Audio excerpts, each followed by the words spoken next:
And very pleased now to be joined by Assistant General Manager and Director of Player Personnel, Spencer Zimmerman. And Spencer, in terms of Combine Weekend, where does this rank for you for kind of favorite parts of the season? Yeah, I think it's probably I'd say one of the most exciting parts of the off season because it's the next task through the off season. I know as cliche as that sounds, but we're excited to get back in person and visit. We've had the regionals that myself, Drew, Ed, kind of have been able to watch some of the players kind of earn their ticket to the main show, and now we're in Toronto. Watching some of the top draft prospects compete.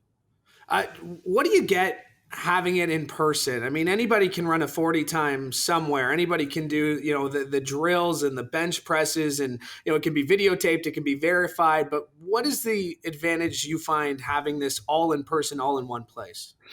Yeah, I mean, I think it kind of goes back to just scouting in general. There's definitely value in live scouting. Now, obviously, there's going to be a football portion of it. It's not going to be, a live period like we would see going to a game or visiting a practice. But sometimes your eyes can deceive you on tape. In terms of just verifying, that speed, those movement skills, the size, in person.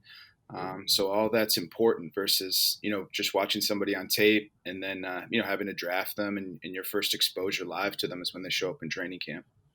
Now you have a history with O and Drew and Ed's been around for a long time, but have you found like how long did it take for you guys to click and to gel, or is that something that's an ongoing process throughout the year?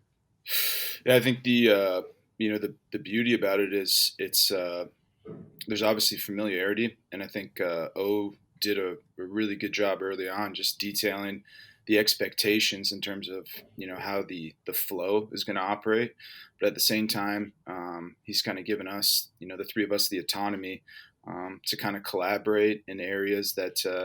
That we've done in the past, whether it kind of Drew taking the lead on this Canadian draft, and obviously Ed doing a lot of some of the U.S. stuff with myself, but also, he's, right now attending the GM meetings, that he's done for several years as a GM and kind of providing that support for us on that end. So I think we've collaborated and then kind of found our niches within kind of the overarching football operation that we do well. And then we come together and provide feedback on kind of how areas are working, what areas we need more support in. And obviously having Tamara, come on has been amazing, from a football operations perspective, just how detailed, and she obviously has a lot of familiarity with the league, and she's really streamlined our operation just in these last couple of weeks.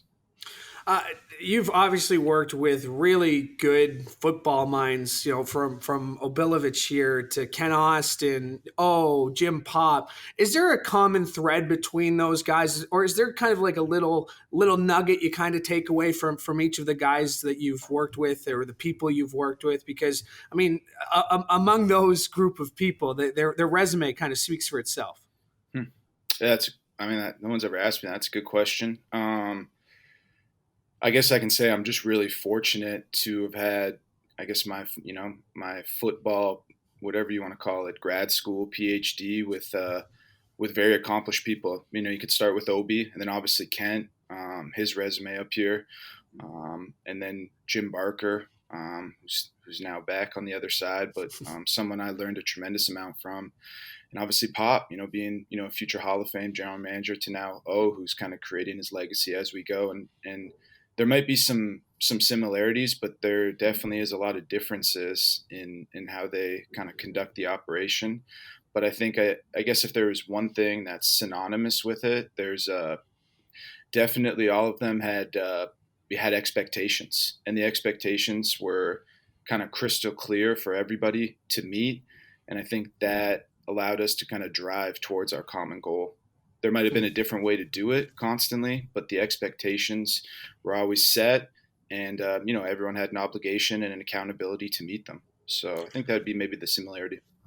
It's all about the destination, right? It's how you get there. It might not be pretty, but it's all about what you do when you get there as well. Let's get back to the combine. You mentioned being at the regional combine so far. Is there anything that's jumped out at you? Whether it's a general idea about where guys are in terms of their fitness, versus maybe what you saw in 2020 or 2021. Is there something that's surprised you or jumped out at you so far?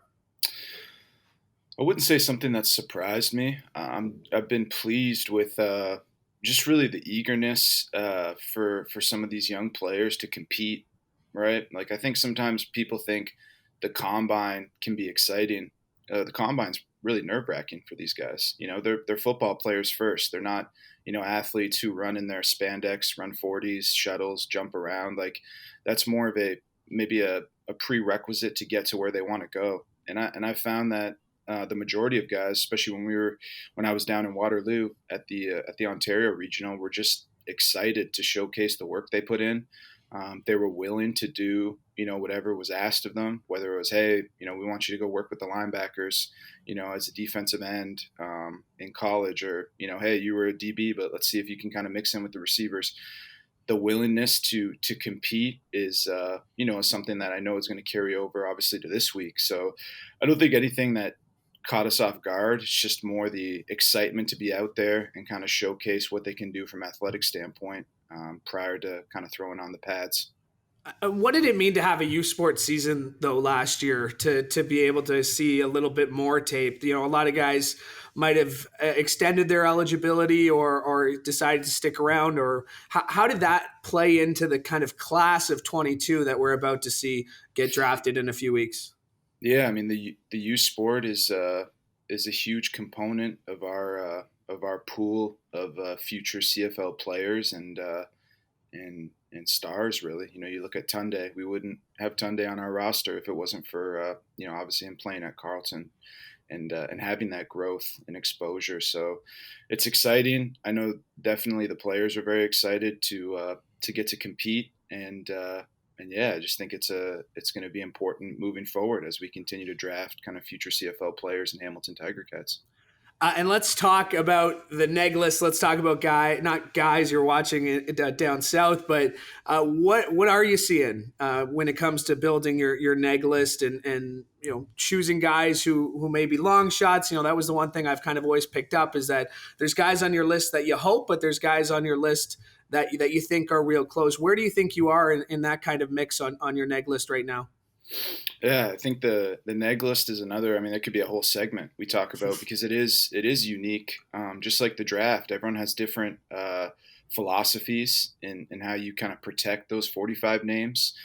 The balance of it, so you're balancing the availability of a player versus the unique skill set and rarity of potentially acquiring somebody that, like you said, might be a long shot or might still be, actively playing football down south, whether it's in the NFL or still in college. So in terms of our neg list, we've been really excited, I guess, with the flow with it. The players that we've expected for the most part to be available to us have been very receptive and willing. And, that process can be slow, or it can be, it can kind of move at a rapid pace at certain times of the season. But guys' willingness to listen, to hear kind of potentially what we have to offer them as an organization and for their football career. And then obviously the excitement once they sign, they definitely hit a lot of touch points with us in our organization, whether it's talking to myself, Drew, Ed, but then also,